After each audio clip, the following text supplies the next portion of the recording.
Okay. Wow, the great Paul Carrack. I am so honored to be sitting with you today. How are you? Yeah, pretty good, thank you.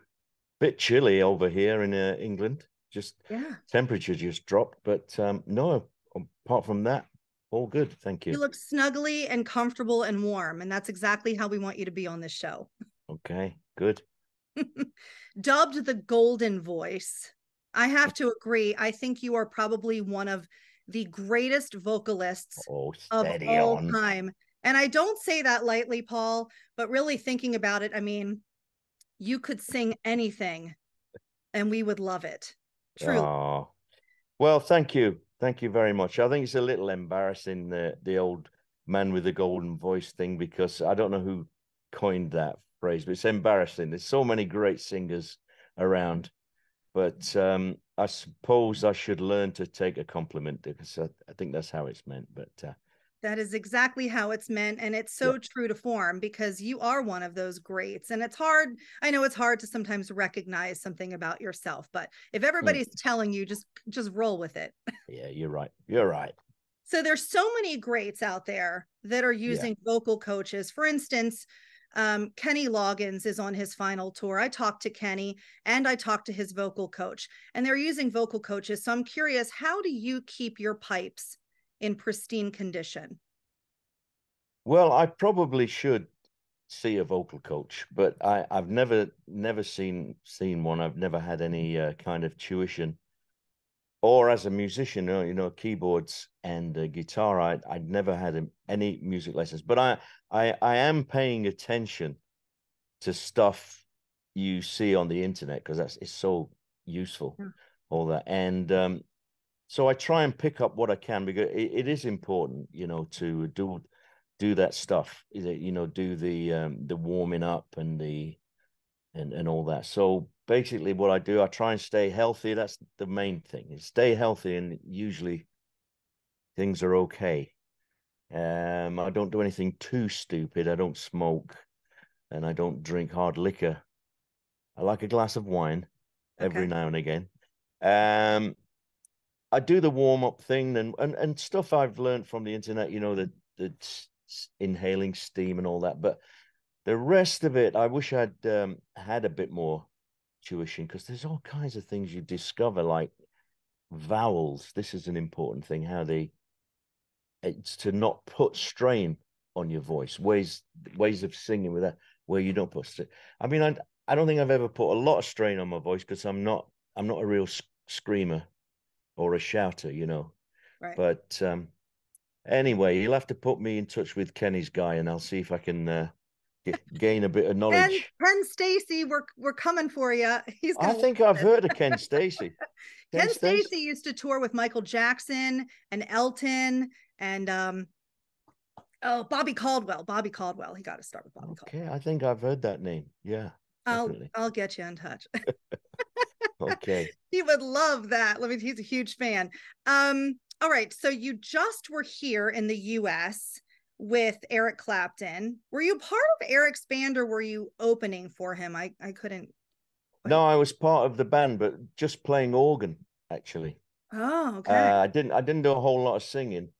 I tried to muscle in on as much backing vocals as I could, to try and keep my voice ticking over, because as soon as I left that tour, it was a short tour of the States, and I left just before they went on to do the Crossroads Festival, Oh, because I had to literally start my own tour, my own UK tour, um, just like 2 days later. I right. landed from Denver. I landed in London, and then on the Monday evening, on the Wednesday, I had to drive up to Liverpool to start my tour. And so I was conscious of keeping the voice ticking over, because that's important, to keep using it. Yeah. So Very. then we started our UK tour, and I'm about to do the final three shows, and then we're off to Germany. So yes, busy, It great. is very busy. Now let's go back through your career a little bit in case people don't know. You started with Warm Dust.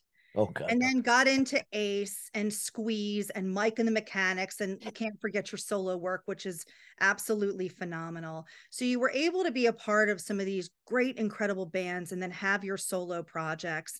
I want to touch a little bit on Ace. Okay. How are you enjoying this yacht rock phenomenon? Because Ace is very much yacht rock. I play it on my Is show that right? all the time. Really? Mm-hmm. Is that right? What? How Yes. long you mean? Mostly, I guess. How long? Yes. Yes. Yeah. Well, I wasn't totally aware of that. I mean, I kind of heard snippets of people when I've met people from the States, and they'll talk about yacht rot, and sorry, what am I saying? Yacht rock, yeah. Yacht rock. But I don't know much about that actually. But It is the tell me about it. smooth sounds of the 70s, Okay. mainly from the California area, going into the 80s. I like to say that yacht rock has a very huge umbrella. In fact, my radio show, The Yacht Club, I play Paul Carrack across the board. So I have Ace, Squeeze, Mike and the Mechanics covered. Then I have Don't Shed a Tear. I've Right. played My Kind, which I will talk to you about, why Oh that's wow. very special to me. And I mean, yacht rock is that huge umbrella, and Paul Carrack is very much a part No of this kidding. great genre. So yeah. Yeah. I mean, That's Michael cool. McDonald said, you're either yacht or you're not. So let me ask you, Paul Carrack, are you yacht or are you not? All right. Well, it sounds like I might be, but I'd love to be over there on a nice yacht having some soft shell crabs. I mean, Steamed crabs, steamed steamed crabs. crabs and crab cakes and listening to some Ace. And yeah, Ah, what a life! What a life! it's I'm amazing. here in cold England, just about to go off to cold Germany and have a sausage or two, but not doesn't sound quite as enticing as being on a yacht. But Yeah. anyway, no, well it's great. I mean, fantastic. Do you know it's 50 years next year since we released How Long? Yeah. Is crazy. It's amazing. Now, let me talk about How Long. Okay. The original How Long, you wrote it, okay, for Yeah, Ace. And it really did have that 70s smooth yacht rock sound, it right? did. It did. I have to tell you that I say all the time, my favorite version is 95, solo Paul Carrack, How Long. When you Okay. do those first 45, 50 seconds of that intro, you literally suck us in Oh, because okay. the way that you reworked that intro, you don't have like the doom, doom, doom. No. It's all Paul Carrack's voice. And when Okay. you do that and you reworked that intro, I think it's brilliant. I love Oh the man. way that you did that. And now you've managed to do it again with the SWR Big Band and Swing. So now you have How Long. You've recreated it again, giving it this cool swing, big band vibe. I listened to that and I'm like, oh, just when I thought 95 was my favorite version, I'm like, Really? this is pretty cool. I have to add this to my playlist. I think it's really cool. So it's so neat that How Long is so versatile and you've been able to create it and make it all these different types of versions. How do you come up with wanting to do that for one particular song? Well, I mean, it's a very simple song, really. It's the structure of it's basically got that strong hook, Mm. the what you might call a chorus. It's just really a hook, and then the verse is just a simple kind of vamp. So I've never quite understood how I've been so lucky that has caught the ear of so many people and that it's endured. I had no idea that was going to happen. But so I'm very grateful for that because it's been around a long time and it's always gotten played in some shape or form on the radio, and it never ceases to amaze me because, like I say, I think it was a cool record, apart from less than a great song. It had that strong hook, it had a real vibe, it had an atmosphere because that in the 70s that was kind of how you recorded It was a little less clinical than a lot of records these days. You know, you were 5 guys in the room playing this tune, and the red light would come on, and you would try to capture, you know, a bit of magic. And hopefully we did that. I mean, actually, we tried to record the song previously, and it just didn't happen. And it wasn't until we went to a place in Wales, Wales is Oh, near sure. England. Yes. And he went to this little studio, makeshift studio, and it literally was in the country on a farm. The 2 crazy guys, 2 brothers who started this, they were into rock and roll. You know, their dad was a farmer, but they recreated a little studio, 16-track studio in what was originally a cowshed. And it was when we got down there and just started having fun and relaxed, and the track evolved into that cool flavor. Because actually, when I wrote the song, I envisaged it to be more kind of almost Motown. You know, I could hear the Four Tops doing it or something like that, but it evolved in our relaxed state into this more sort of cool vibe. So that's how that came about. Wow. And so let's squash the rumors. I'm sure you've been asked this a million times. How long is not about a relationship, a woman? No. Correct? Okay. Well, no, it isn't. It's it could be written interpreted as that, though. well, exactly. I mean, it's open to interpretation, and so, but no, it was actually about short story. It's about another band who we were friends with. We were all struggling on the playing in pubs and clubs, and they borrowed our bass player for a few gigs, and they tried to persuade him to join them full time. So I was very upset about this, and wrote the song about it, but in such a way that yes, you could interpret it as a boy-girl thing. Yeah, many people think it's about a relationship, but it's really not. How long did it take you to write? How long? Not very long. There's not much to it. Let's face it, I can remember quite well, even all that time ago. I can remember me and my then girlfriend, my wife, still now, had this little basement flat, apartment, a studio apartment, I guess you could call it. I had my piano in there. I had a tape machine, a Revox tape machine, which was stereo. And it meant that you could bounce one track onto another, and you could overdub maybe 2 or 3 times. Do you know what I'm saying when I Yes. overdub? Anyway, so I had that hook. I put the harmony on it, and it sounded great. And I had the first verse, and then it was time for my girlfriend and I to get on the bus to go and visit her mum, where we would go once a week to get a decent meal. And so I kind of wrote this verse on the bus ticket, and that's my excuse for it only having one verse, because it's the same verse twice.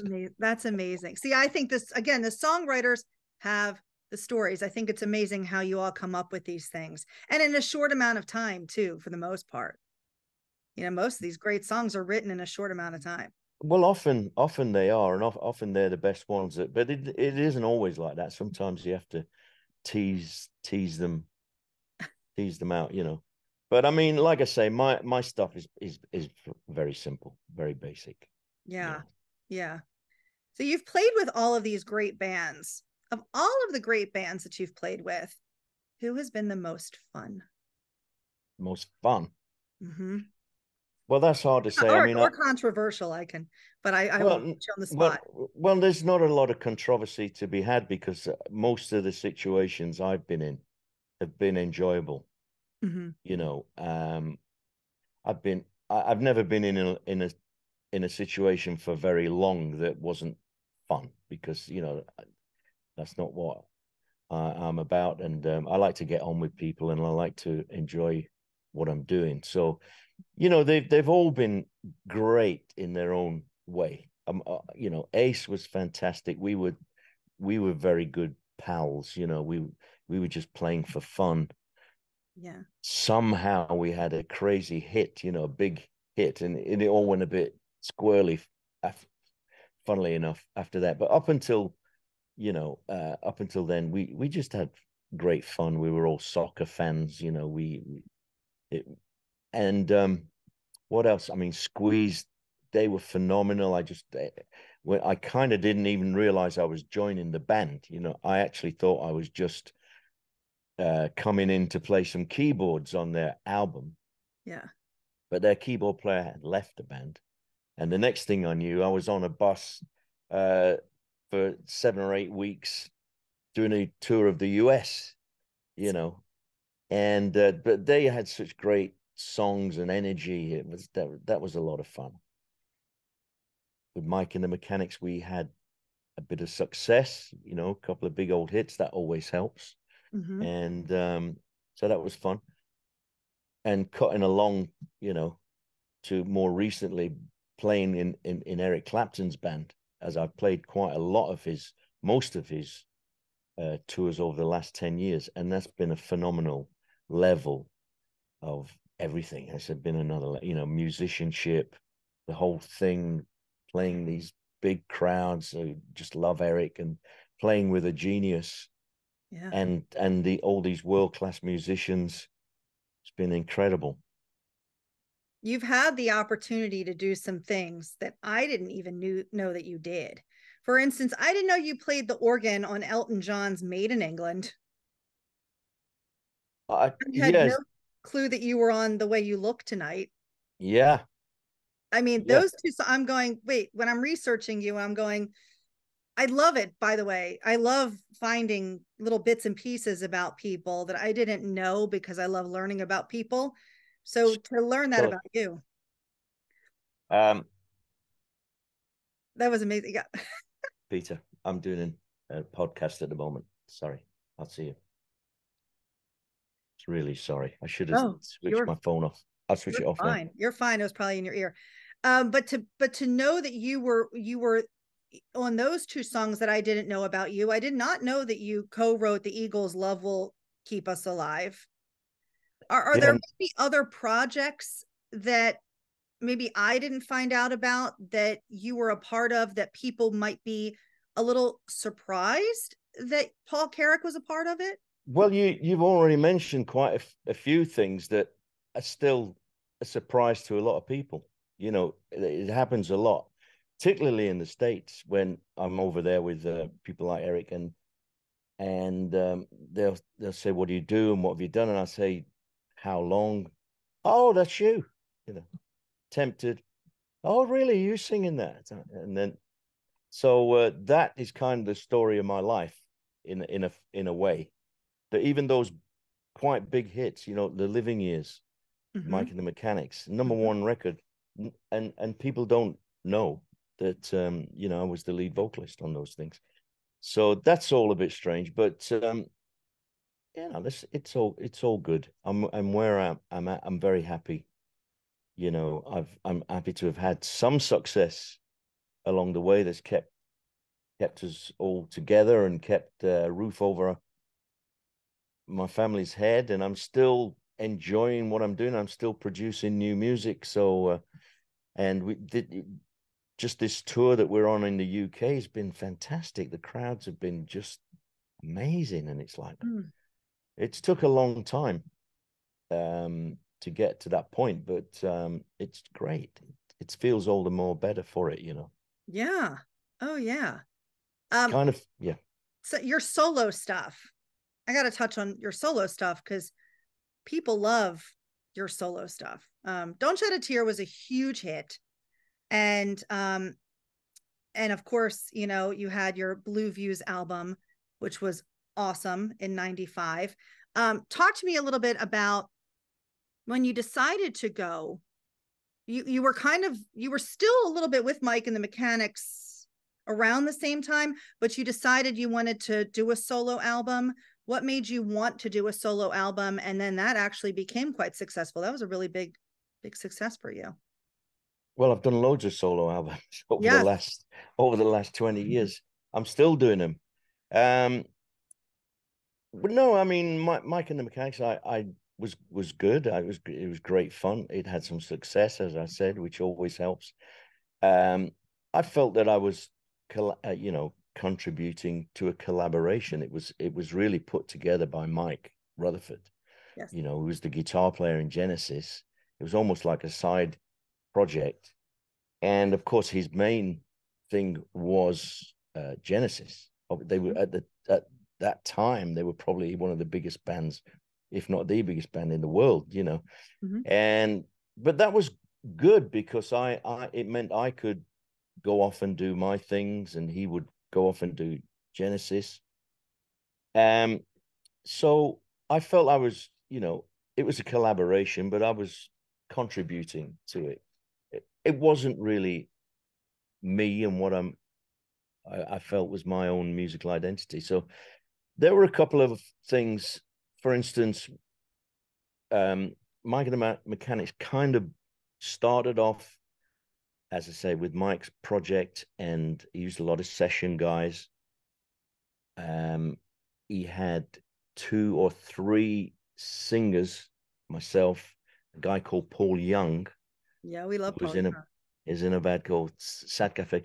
Not to be confused, there are 2 Paul Youngs, or there were 2 Paul. Okay. But so it boiled down in later albums to be Mike, Paul, and myself became the core of that band. And it was a lot of fun. Sadly, Paul passed away suddenly. Mm-hmm.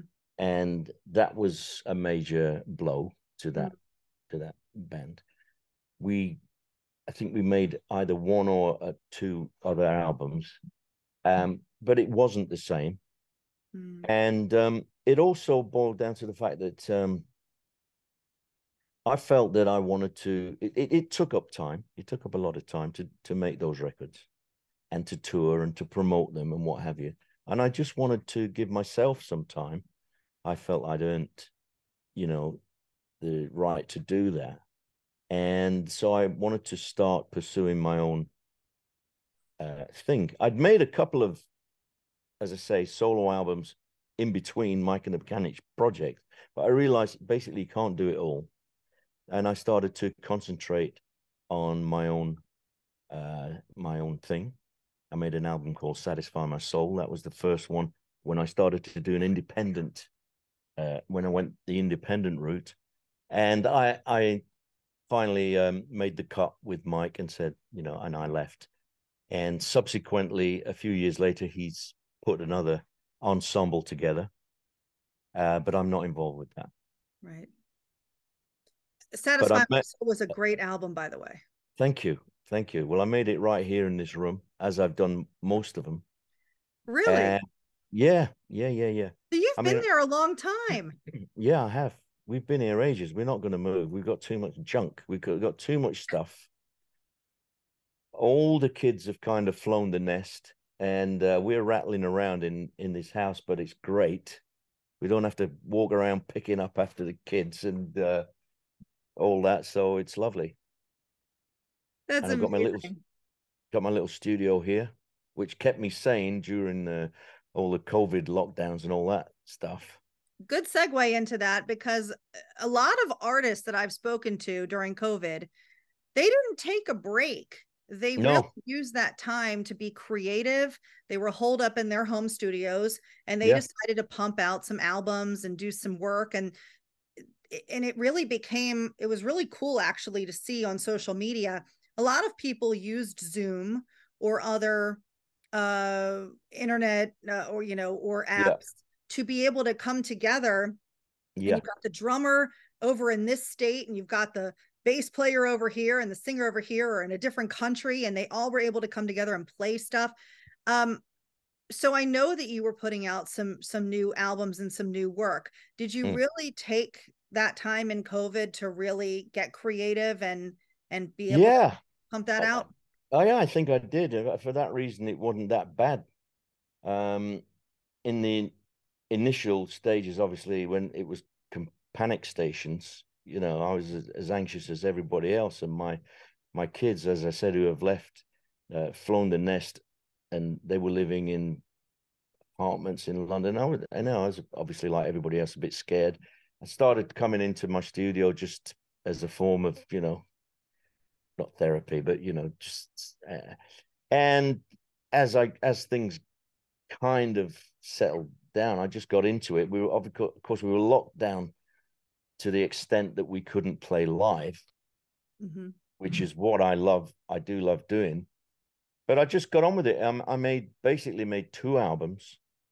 One album I made more or less by myself here. So I play a bit of everything. I've got a handle on kind of how to twiddle the knobs and put a recording together. So I'd had nothing. I didn't have any songs or anything, but I wrote the songs and recorded an album called One on One.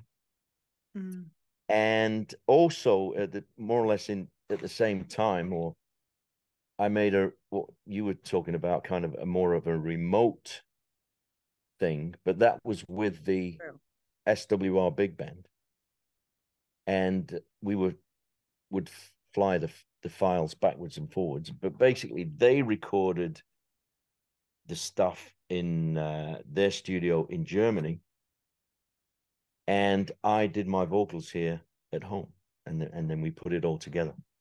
That's the short story. What made you want to go in the direction of that swing big band? You know, it was not like a career move. It's just I'll have a go at anything.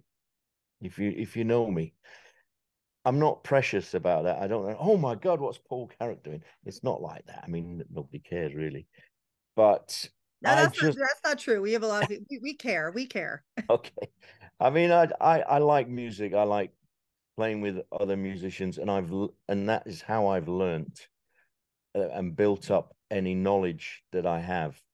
As I say, I've never had any tuition of any kind. I've always been thrown in at the deep end. And I started this little relationship with them about 15 years ago. They just invited me. I'd never heard of them.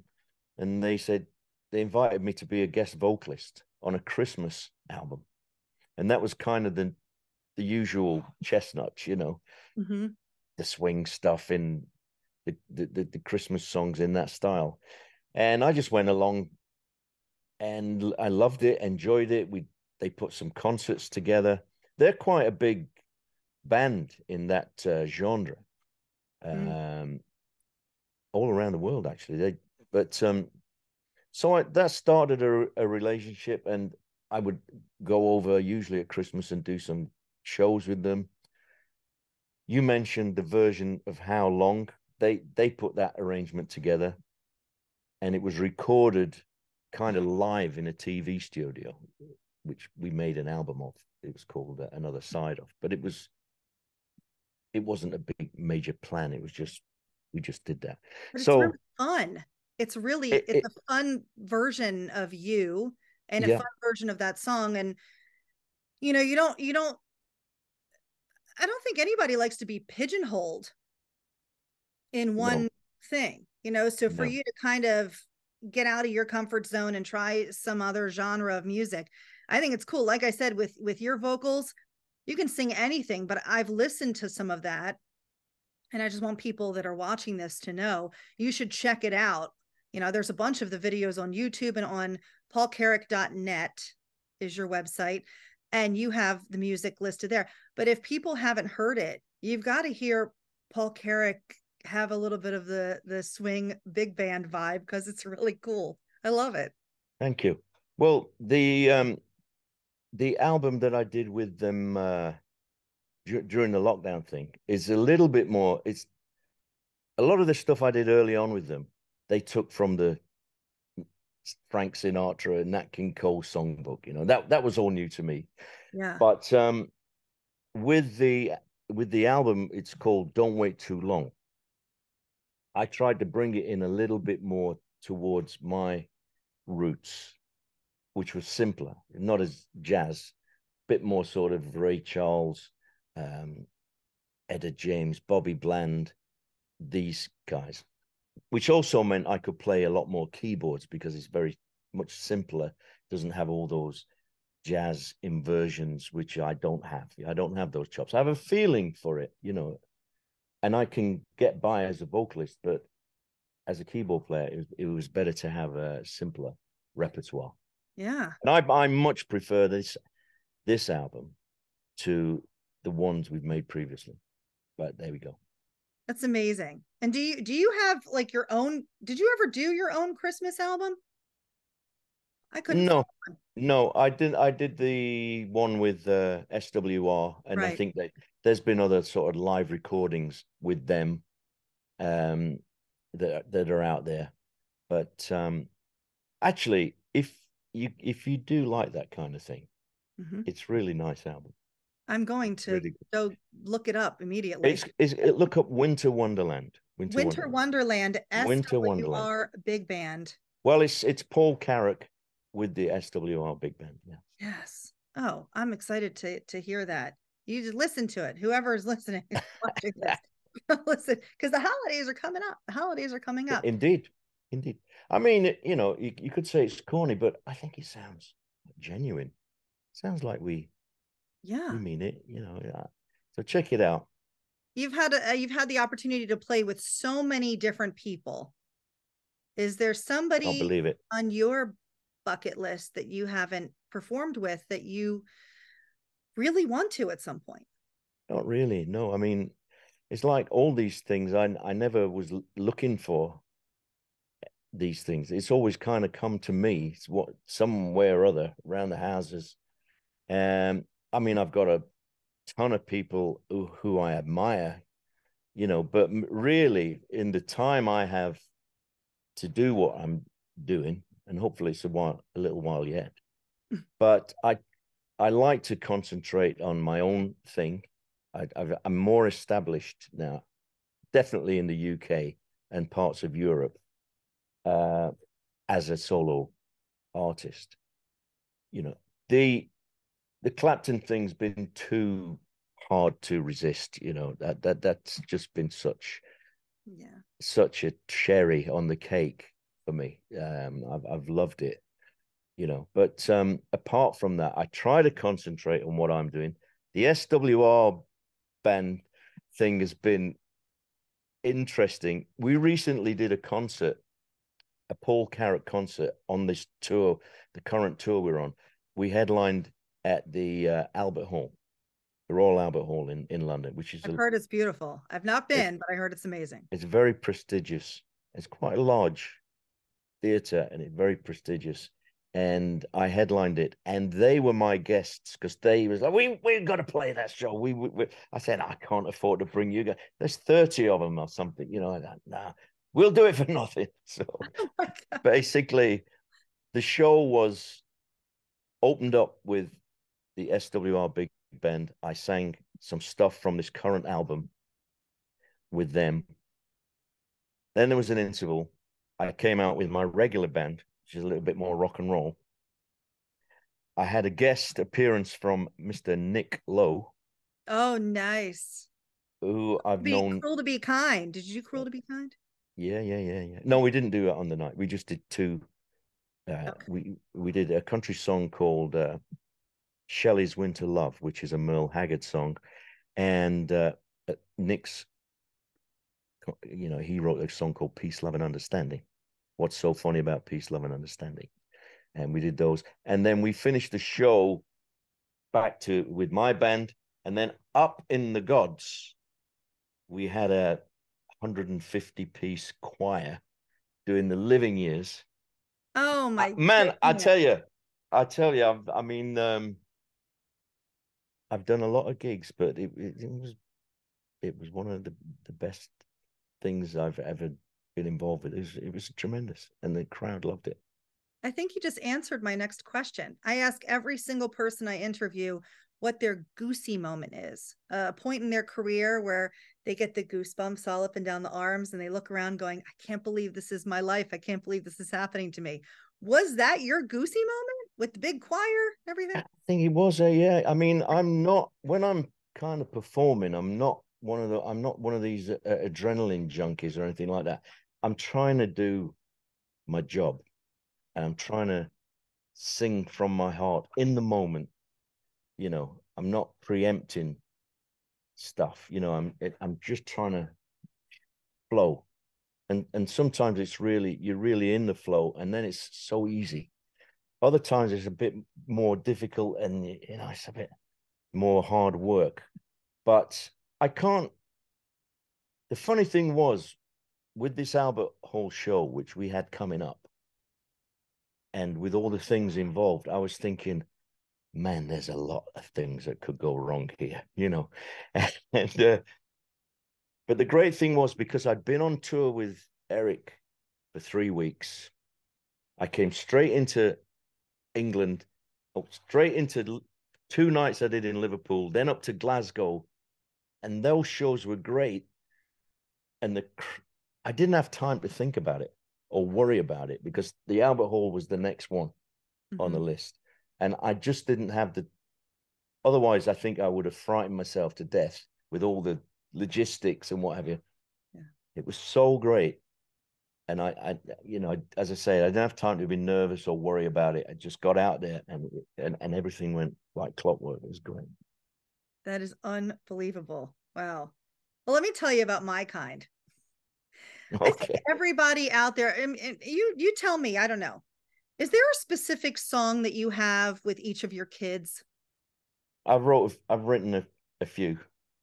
But not necessarily that you write. It could be from any artist that when you sing that song, that's for your daughter. That's for your son. I mean, when you with a song, you associate it with your kid. Yeah, no, I mean that's going back a while. Which album is that on? My Kind. Is it on Blue Views? No. I think it might be on Blue Views. Satisfy My Soul.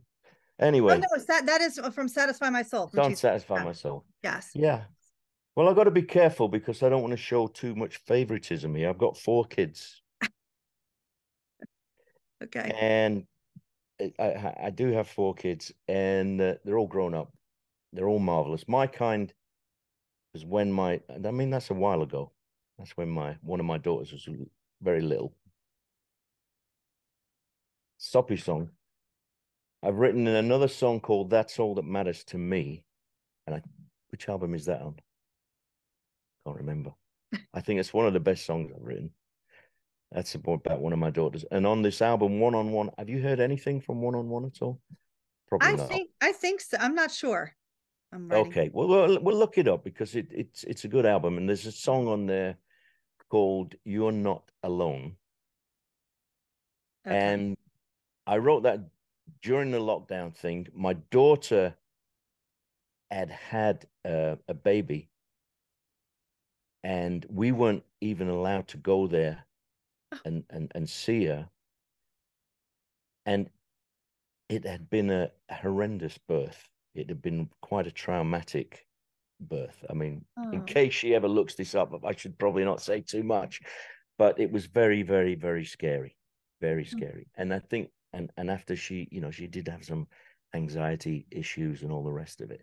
And I wrote this song, You're Not Alone. So that, I know you like my stuff, so you have a listen to that and you'll like it. I love your stuff. I'm writing that down. And that's on the One on One. You're Not Alone, yeah. So there you go. Well, when I have twin girls. Mm-hmm. They just turned 17 on Friday. And one is brunette and one is blonde. And so my brunette, I have a different song with her. Okay. But when I heard My Kind, I think I've been singing My Kind to my daughter Parker since she was tiny. tiny. So just so you know, My Kind, and in fact I sang it to her last night because I said I'm going to be talking to Paul Carrack and he's the one who wrote that song, and so cool. So that is it's so cool to thank you for writing a song that, I'm gonna like dance with her at her wedding one day to My Kind. And it's just Oh, very sweet. thank you. And But she has blonde hair and blue-eyed, so have a listen to those two. That's all that matters to me, and you're not alone. And I think you'll get it. I love it. Big time. That's all that matters to me is the song I wrote when she was off. She graduated from university, and she had a job as a physiotherapist in a hospital because that's what she learned. And she decided that she hadn't done anything, and she decided that her and her fiance, who's now her husband, were going to go on this trip for 6 months, doing the Far East and all that stuff. And I was like, oh, really?